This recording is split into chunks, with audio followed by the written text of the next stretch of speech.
Hello kids, देखिए आज हम लोग कर रहे हैं अपना एटम्स एंड मॉलिक्यूल्स का लास्ट पार्ट और हमारा इस चैप्टर का थर्ड वीडियो है और इसी के साथ ये चैप्टर फिनिश हो जाएगा। और आज हम लोग करने वाले हैं मोल कॉन्सेप्ट। देखिए मोल कॉन्सेप्ट बहुत ही इंपॉर्टेंट है, नॉट ओनली फॉर नाइन्थ, आपको 10th 11th 12th आगे भी स्टैंडर्ड में बहुत ज़्यादा काम आने वाला है। इसलिए आप इसे बहुत अच्छे से समझिएगा कि मोल कॉन्सेप्ट बेसिकली होता क्या है। देखिए क्या हुआ कि अब से काफ़ी टाइम पहले एक केमिस्ट हुआ, उसका नाम था अमेडियो एवोगाड्रो, ठीक है ना।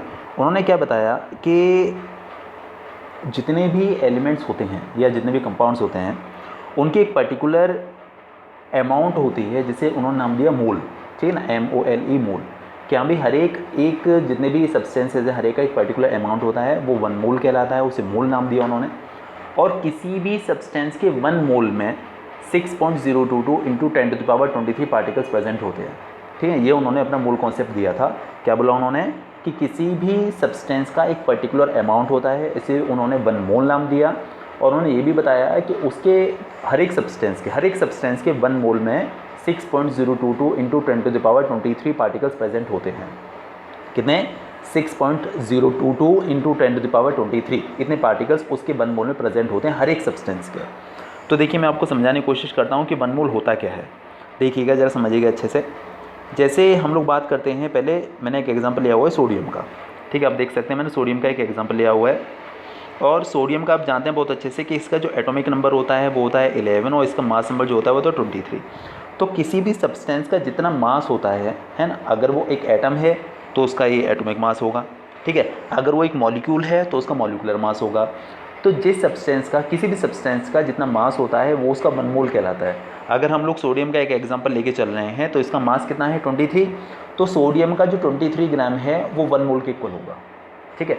किसी भी सब्सटेंस का जितना मास होता है, अगर एटम है तो एटॉमिक मास और अगर मॉलिक्यूल है तो मॉलिक्यूलर मास, ठीक है। और एग्जांपल देखिए और लेकर चलते हैं। जैसे कि ऑक्सीजन होता है, ऑक्सीजन का जो एटॉमिक नंबर है वो तो 8 है और जो मास नंबर है वो 16 है। अगर मैं सिर्फ एक O के बारे में बात करूँ, सिर्फ एक O के बारे में, ठीक है, ओनली फॉर O, तो O का जो एटॉमिक नंबर था जो 8 था और जो मास नंबर था वो 16 था। तो ऑक्सीजन एटम का जो 16 ग्राम है वो 1 मोल के इक्वल होगा। मतलब ऑक्सीजन का जो 16 ग्राम होगा वो 1 मोल के इक्वल होगा। अगर हम लोग बात करते हैं O2 के बारे में, तो देखिए मैंने यहाँ पर O2 का एग्जाम्पल लिखा हुआ है, ठीक है। देखिए O2 का मतलब ये है कि इसमें ऑक्सीजन के 2 एटम्स प्रेजेंट हैं। एक एटम का जो मास होता है वो 16 ग्राम होता है, तो 2 एटम का मास हो जाएगा 2 × 16 यानी कि 32 ग्राम। तो 32 ग्राम जो होगा ऑक्सीजन का वो 1 मोल के इक्वल होगा, ठीक है ना। दिखा भी अभी देखिए मैंने 32 gram of O2 is equal to 1 mole. अगर हम सिर्फ O के बारे में बात करते हैं तो इसका 16 ग्राम 1 मोल के इक्वल होगा। और अगर हम O2 के बारे में बात करते हैं तो इसका 32 ग्राम 1 मोल के इक्वल होगा। मतलब जितना उसका मास हो जाएगा वही उसका 1 मोल कहलाएगा। और देखिए मैंने और भी एग्जाम्पल लिए हुए हैं। अगर हम लोग बात करते हैं वाटर के बारे में, H2O, तो देखिए आपको बहुत अच्छे से पता है कि जो हाइड्रोजन है उसका जो मास नंबर होता है वो 1 होता है। और इसके हाइड्रोजन के यहाँ पर 2 एटम्स प्रेजेंट हैं, इसीलिए इसका टोटल मास हो जाएगा 1 × 2। और ऑक्सीजन का होता है 16। ओवरऑल आप इसे कैलकुलेट करेंगे तो आपको मिलेगा 18 ग्राम। आप देख सकते हैं 18 ग्राम। तो वाटर की अगर हम लोग बात करें तो इसका जो मास निकल कर आया वो 18 निकल कर आया।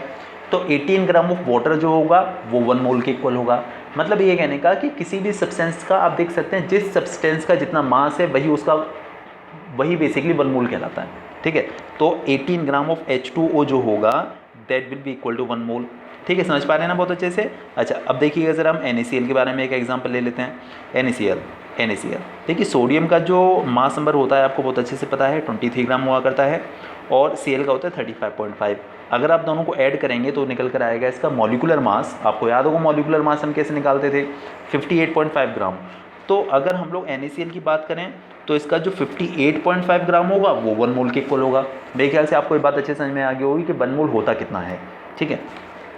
फिर उन्होंने क्या किया कि एक नंबर दिया, उस नंबर को हम एवोगाड्रो नंबर भी कहते हैं। उन्होंने बताया कि जिस भी सब्सटेंस की हम लोग बात करते हैं उसका अगर हम लोग 1 मोल ले लें तो उसके 1 मोल में हमेशा 6.022 इंटू 10⁻23 पार्टिकल्स प्रेजेंट होते हैं। अगर एटम होगा तो इतने एटम्स होंगे, अगर मॉलिक्यूल होगा तो इतने ही मॉलिक्यूल्स होंगे, अगर आयंस होंगे तो इतने ही आयंस उसके अंदर प्रेजेंट होंगे, ठीक है ना।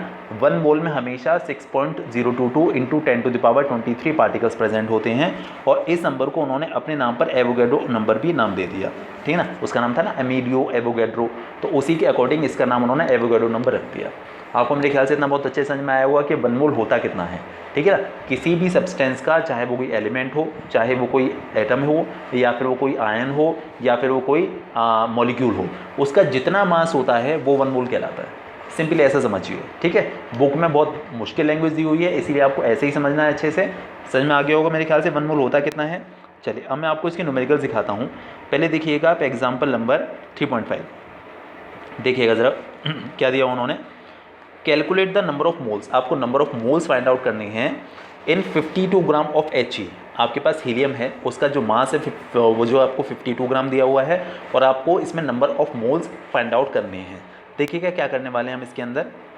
हाँ जी, ये देखिए हीलियम जो होता है उसका जो मास नंबर होता है, आपने वो टेबल अगर अच्छे से देख ली होगी तो आपको पता चल गया होगा कि हीलियम का मास नंबर जो होता है, एटॉमिक मास जो होता है 4 ग्राम होता है। तो अगर उसका मास नंबर 4 ग्राम है, एटॉमिक मास और मास नंबर, एटॉमिक वेट सब एक ही मतलब है, ठीक है, अलग अलग नहीं होते।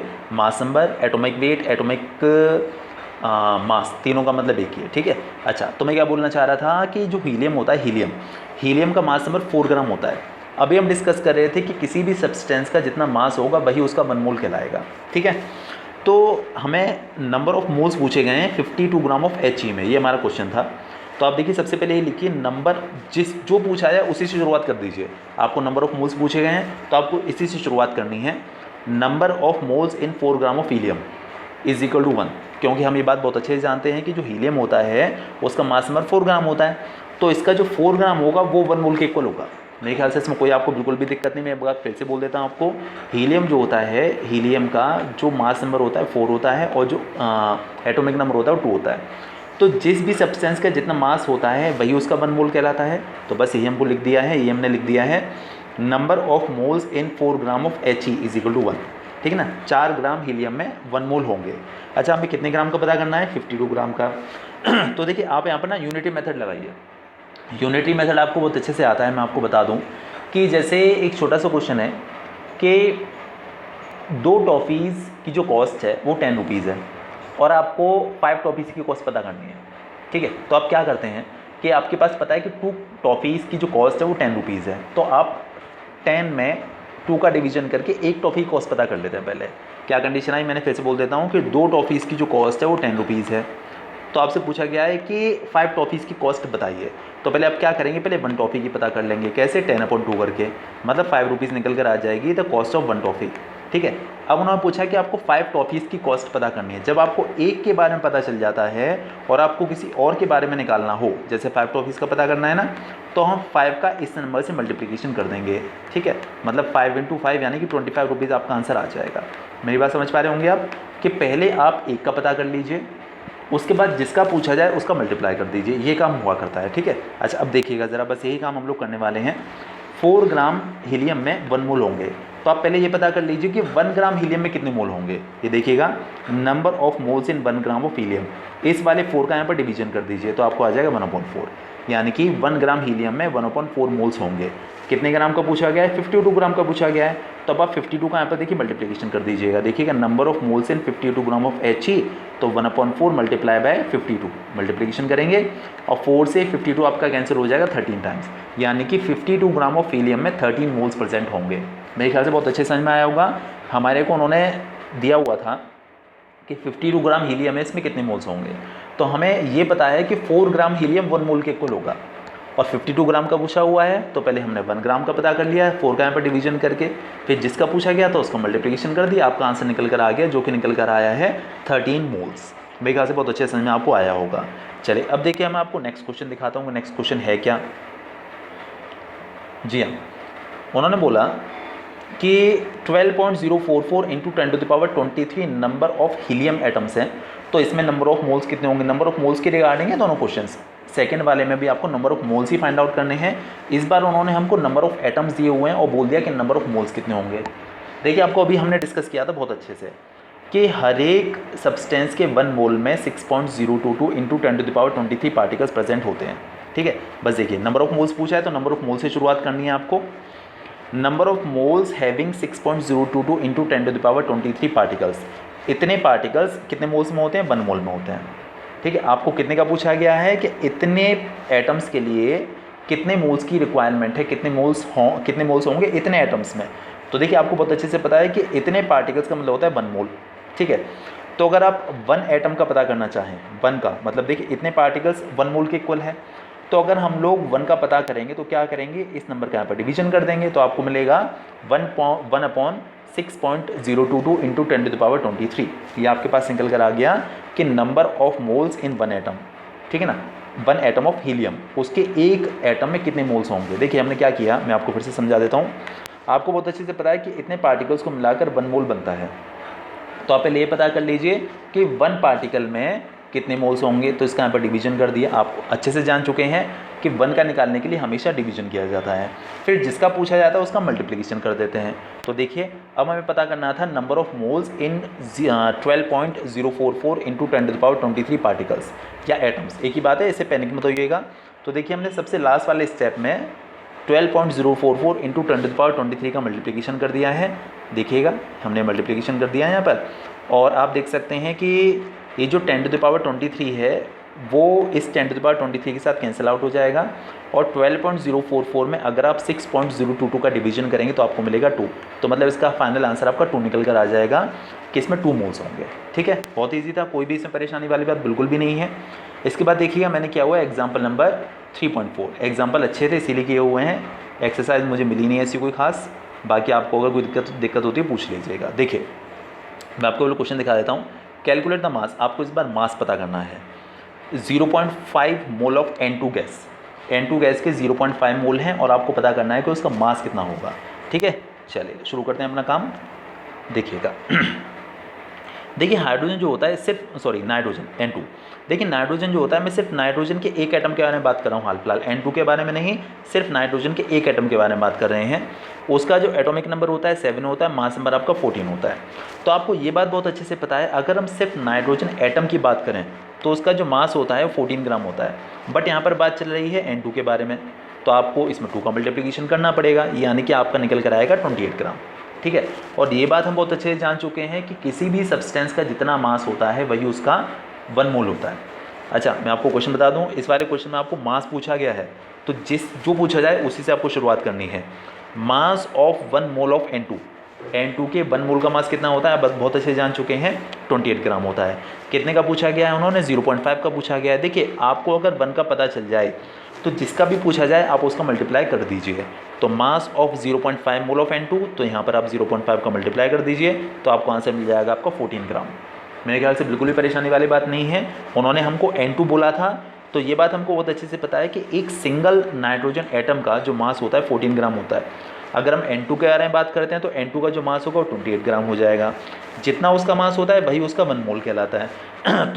तो 1 मोल का जो मास होगा 28 ग्राम होगा। हमें 0.5 मोल का पता करना है, तो 0.5 का मल्टीप्लिकेशन कर देना है तो आपको मिल जाएगा 14 ग्राम। मेरे ख्याल से बिल्कुल भी दिक्कत वाली बात इसमें है नहीं। चलिए इसके बाद हम बढ़ते हैं अपने अगले क्वेश्चन पर, जो कि सेकंड वाला पार्ट। हाँ जी, इस बार पूछा गया है 0.5 मोल ऑफ N एटम्स, इस बार N एटम्स बोल दिए। लास्ट क्वेश्चन में था N2 atom, N2 molecule sorry, और इस बार है N एटम्स। तो देखिए इसमें भी कुछ ज़्यादा नहीं करना है, इस बार सीधे N को यूज़ कर लेना है। आपको बहुत अच्छे से पता है कि जो N है मतलब नाइट्रोजन का एक एटम, उसका जो 1 मोल होता है मतलब उसका जो मास नंबर होता है 14 ग्राम होता है। नाइट्रोजन का भी हम डिस्कस कर रहे थे 714, तो उसका जो 1 मोल होगा वो 14 ग्राम के इक्वल होगा। आपको कितने मोल का पता करना है, 0.5 मोल का पता करना है आपको, तो आप 0.5 का इससे मल्टीप्लिकेशन कर दीजिए तो आपको इसका आंसर मिल जाएगा 7 ग्राम। कोई दिक्कत वाली बात बिल्कुल भी नहीं है इस वाले क्वेश्चन में। चलिए इसके बाद हम नेक्स्ट पार्ट देखते हैं इसका, जो कि है थर्ड वन। हाँ जी देखिएगा 3.011 into 10⁻23 number of N atoms में का मास कितना होगा। उन्होंने मास पूछा हुआ था, हर एक पार्ट के लिए मास पूछा हुआ था। तो 3.011 into 10⁻23 N atoms, remember this N atom. अच्छा N एटम का मास कितना होता है अभी हम डिस्कस करने इतनी देर से, 14 ग्राम होता है, ठीक है। और 14 ग्राम जो होता है वो 1 मोल के इक्वल होगा। और आपको ये बात बहुत अच्छे से पता है कि 1 मोल में कितने पार्टिकल्स होते हैं, 6.022 इंटू 10⁻23। तो देखिए बस यहीं से शुरुआत कर दी हमने कि N एटम का जो 1 मोल होता है 14 ग्राम के इक्वल होता है, और 1 मोल में इतने पार्टिकल्स प्रेजेंट होते हैं या एटम्स प्रेजेंट होते हैं। तो 6.022 इंटू 10⁻23 N एटम्स मतलब 14 ग्राम उसका मास हुआ, ठीक है। आप पता कर लीजिए 1 N एटम का मास कितना होगा। इस वाली वैल्यू का यहाँ पर डिवीजन करके, तो आपको मिल जाएगा 14। 1 के लिए हमेशा डिवीजन किया जाता है 14/6.022 इंटू 10⁻23 ग्राम, ये बेसिकली इसका मास होगा। आपको पता करना है कि 3.011 इंटू 10⁻23 एटम्स में कितना मास होगा। तो देखिए आप 1 का पता कर चुके कि 1 एटम का मास इतना होगा, फिर जिसका पूछा जाए आपको उसका मल्टीप्लिकेशन कर देना है, तो आप मल्टीप्लाई कर दीजिए 3.011 इंटू 10⁻23 का। अब आप देखिए 10⁻23 और 10⁻23 कैंसिल आउट हो जाएंगे, इससे आप इस नंबर को 2 टाइम्स कैंसिल कर सकते हैं और 14 में 2 का डिवीजन करेंगे तो आपका आंसर 7 ग्राम निकल कर आ जाएगा। मेरे ख्याल से बिल्कुल भी कोई प्रॉब्लम नहीं है, बहुत अच्छे से समझाने की कोशिश की है मैंने। चलिए इसके बाद हम बढ़ते हैं आगे।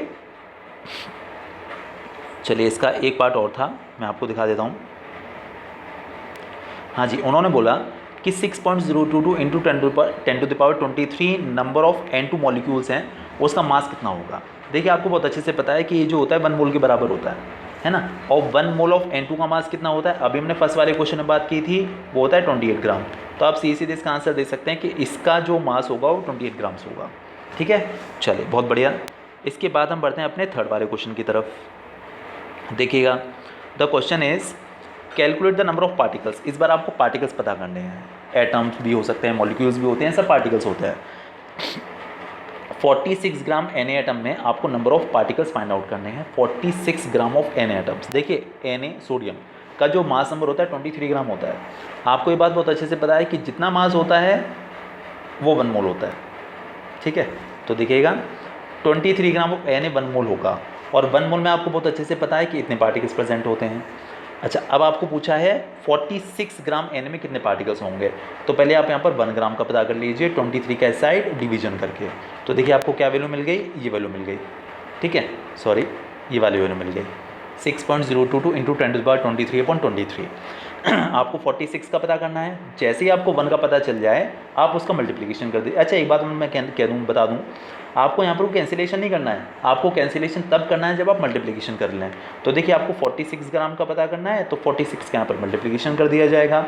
23 से ये नंबर 2 टाइम्स कैंसिल हो गया, और 2 का 6.022 इंटू 10⁻23 से जब आप मल्टीप्लाई करेंगे तो देखिए पावर में कोई फर्क नहीं पड़ेगा, पावर एज इट इज़ रहेगी, सिर्फ 2 का 6.022 से मल्टीप्लिकेशन हो जाएगा, तो आपका आंसर निकल कर आ जाएगा 12.044 इंटू 10⁻23 पार्टिकल्स।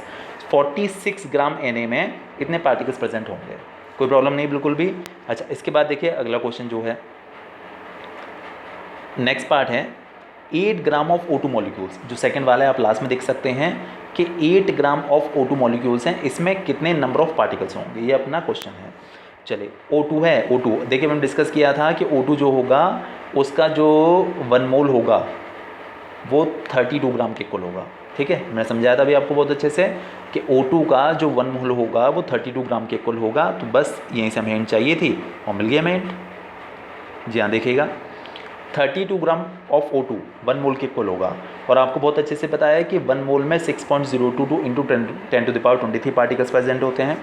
आप पहले 1 ग्राम का पता कर लीजिए 32 का यहाँ पर डिवीजन करके, तो आपकी ये वैल्यू निकल कर आ जाएगी। इतने पार्टिकल्स कह लीजिए, मॉलिक्यूल्स कह लीजिए, दोनों का मतलब एक ही है। जब मॉलिक्यूल की बात की जाए तो यहाँ पर मॉलिक्यूल लगा दीजिए। एक्चुअली O एक एटम होता है, O2 एक मॉलिक्यूल होता है, आप इतना अच्छे समझ चुके हैं। इसीलिए मैंने बियॉन्ड द सिलेबस समझाया था, बाहर से समझाया था कि आपको कन्फ्यूजन ना हो कि एटम क्या है, मॉलिक्यूल क्या है। तो O2 जो है एक ऑक्सीजन का एक मॉलिक्यूल है, और जो O है वो एक एटम है। तो आप यहाँ पर मॉलिक्यूल के लीजिए, पार्टिकल के लिए कह लीजिए, दोनों का मतलब सेम है। चलिए, तो हमने 32 के हेल्प से यहाँ पर डिवीजन करके 1 का पता कर लिया। अब आपको 8 ग्राम का पूछा हुआ है, तो 8 का यहाँ पर मल्टीप्लिकेशन कर दीजिए। 8 से अपना 32 कैंसिल आउट हो जाएगा 4 टाइम्स, और 4 का जब आप 6.022 में डिवीजन करेंगे तो आपका आ जाएगा 1.5055, और जो 10⁻23 है वो अपना एज इट इज़ बना रहेगा इतने मॉलिक्यूल्स। मेरे ख्याल से कोई प्रॉब्लम इस क्वेश्चन में नहीं आई है आपको। इसके बाद जो थर्ड वाला पार्ट था, थर्ड पार्ट वॉज कि आपको पता करना है how many atoms are there, या how many particles are there, कुछ भी कह सकते हैं वो लोग, इन 0.1 मोल ऑफ कार्बन। तो देखिए किसी भी सब्सटेंस का, जैसे हमारे पास कार्बन का जो सिंबल है वो 6C12 है, इसका जो मास नंबर होता है आपको बहुत अच्छे से पता है कि 12 ग्राम होता है। ठीक है, लेकिन हमें इससे कोई मतलब ही नहीं है। उन्होंने हमको सीधे ये बोला कि 0.1 मोल ऑफ कार्बन में कितने एटम्स प्रेजेंट होंगे। तो देखिए 1 मोल ऑफ कार्बन में इतने एटम्स प्रेजेंट होते हैं, आपको बहुत अच्छे से पता है। अब उन्होंने 0.1 मोल का पूछा है, तो आपको क्या कर देना चाहिए कि 0.1 का मल्टीप्लिकेशन कर देना चाहिए, क्योंकि कभी भी आपको अगर 1 का पता हो और कोई भी और वैल्यू आपको निकालनी हो तो बस इसका मल्टीप्लिकेशन कर दीजिए। तो आप जब 0.1 का इससे मल्टीप्लिकेशन करेंगे तो आपको ज़रा समझा दूँ कुछ। देखिए आपकी वैल्यू निकल कर आई है 6.022 इंटू 10⁻23 इंटू 0.1। देखिए 0.1 को आप 1/10 लिख सकते हैं। इसकी एक पावर से इसकी एक पावर कैंसिल आउट हो जाएगी तो आपको मिलेगा 22। ओवरऑल आपका आंसर इसका निकल कर आएगा 6.022 इंटू 10⁻22। ठीक है, इतना ये आपका निकल कर आएगा कि 0.1 मोल ऑफ कार्बन में इतने एटम्स प्रेजेंट होंगे या इतने पार्टिकल्स प्रेजेंट होंगे। ठीक है, देखिए इसी के साथ ये चैप्टर आपका वाइंड अप, इसी के साथ चैप्टर बहुत अच्छे से ख़त्म हो गया। थ्योरी भी अच्छे से हो गई, न्यूमेरिकल का पोर्शन भी जो था वो भी अच्छे से हो गया। और कीप प्रैक्टिसिंग, प्रैक्टिस करते रहिए। कल हम नेक्स्ट वीडियो जो करेंगे उसमें मैथ्स करेंगे, क्योंकि साइंस के 4 चैप्टर्स हम लोग फिनिश कर चुके हैं। 3 chapters of chemistry and 1 chapter of physics, that was motion. तो अब हम लोग मैथ्स का अगला चैप्टर करेंगे, मेरे ख्याल से जो होनी चाहिए यूक्लिड्स ज्योमेट्री। ठीक है, तो चलिए नेक्स्ट वीडियो वो वाला करेंगे। Till then bye bye.